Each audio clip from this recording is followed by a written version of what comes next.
एक छोटा सा लड़का, उम्र लगभग 12 से 13 साल, चेहरा मुरझाया हुआ, आंखों में नींद की कमी, शरीर हमेशा थका हारा। दोस्त बाहर खेल रहे हैं, हंस रहे हैं, पढ़ाई कर रहे हैं, लेकिन वह अकेले कमरे में बैठा रहता है। किसी से बात करने का आत्मविश्वास नहीं, हमेशा अपने ही छोटे दायरे, कंफर्ट जोन में रहना चाहता है। कुछ दिनों बाद लड़के के घर पर उसके नाना जी आते हैं। नाना जी पढ़े लिखे और समझदार इंसान थे। उन्होंने देखा कि सब बच्चे खेलकूद और पढ़ाई में व्यस्त हैं, लेकिन उनका नाती हमेशा चुपचाप, थका हुआ और उदास बैठा है। नाना जी धीरे से, बेटा तुम इधर आओ, मैं तुमसे थोड़ी बात करना चाहता हूं। लड़का चौंकता है, लेकिन नाना जी की आवाज में प्यार पाकर उनके पीछे चल देता है। नाना जी उसे पास की एक शांत नदी के किनारे ले जाते हैं। नाना जी लड़के की ओर देखकर कहते हैं, नाना जी बेटा, मैं समझ रहा हूं कि तुम्हारे दिल में कुछ भारी बोझ है। तुम हंसते नहीं, खेलते नहीं और न ही मन लगाकर पढ़ पाते हो। शायद कोई ऐसी परेशानी है जो तुम किसी से कह नहीं पा रहे हो। कोई बात नहीं, बचपन में गलतियां हो जाती हैं, लेकिन जब तक हम उन्हें बताकर हल नहीं करते, तब तक वो हमें अंदर ही अंदर खाती रहती हैं। तो बेटा, निडर होकर मुझे बताओ, वो कौन सी बात है, कौन सी आदत है जो तुम्हें तोड़ रही है।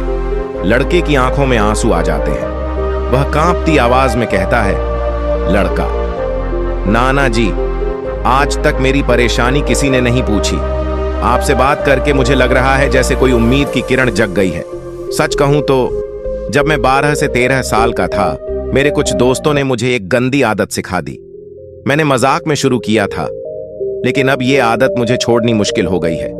यही आदत मुझे अंदर से तोड़ रही है।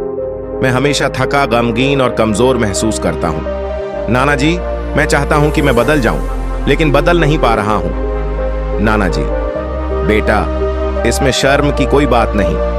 गलती हर किसी से होती है, लेकिन महान वही है जो गलती से सीखकर खुद को सुधार ले।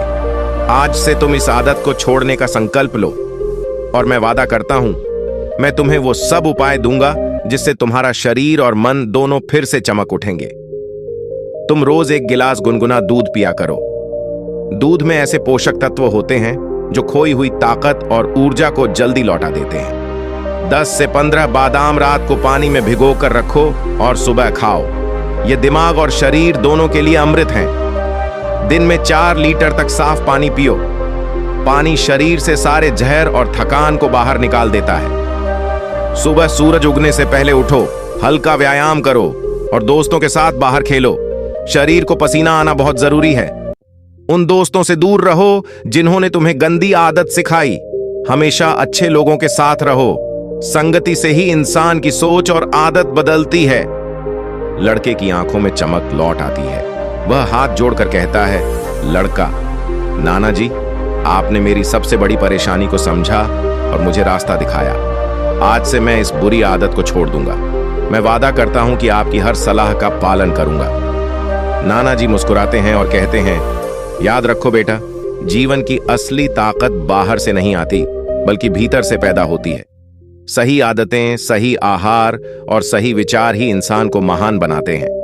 आज से तुम बदल गए हो, और मैं यकीन करता हूं कि आने वाले समय में तुम एक तेजस्वी, आत्मविश्वासी और सफल इंसान बनोगे। दोस्तों, गलती करना बुरी बात नहीं, लेकिन गलती से सीख न लेना सबसे बड़ी मूर्खता है। अगर आपके जीवन में भी कोई बुरी आदत है, तो आज ही संकल्प लीजिए कि आप उसे छोड़ देंगे। याद रखिए, दूध, बादाम, पानी और सकारात्मक जीवन शैली आपके शरीर को फिर से शक्ति और आत्मविश्वास से भर सकती है। और सबसे बड़ा मंत्र है साहस और ईमानदारी से अपने सच को स्वीकारना और बदलने का निर्णय लेना। अगर यह कहानी आपको प्रेरणा दे, तो इसे दूसरों तक जरूर पहुंचाइए, क्योंकि शायद किसी और के जीवन में भी यह कहानी नई रोशनी जला दे।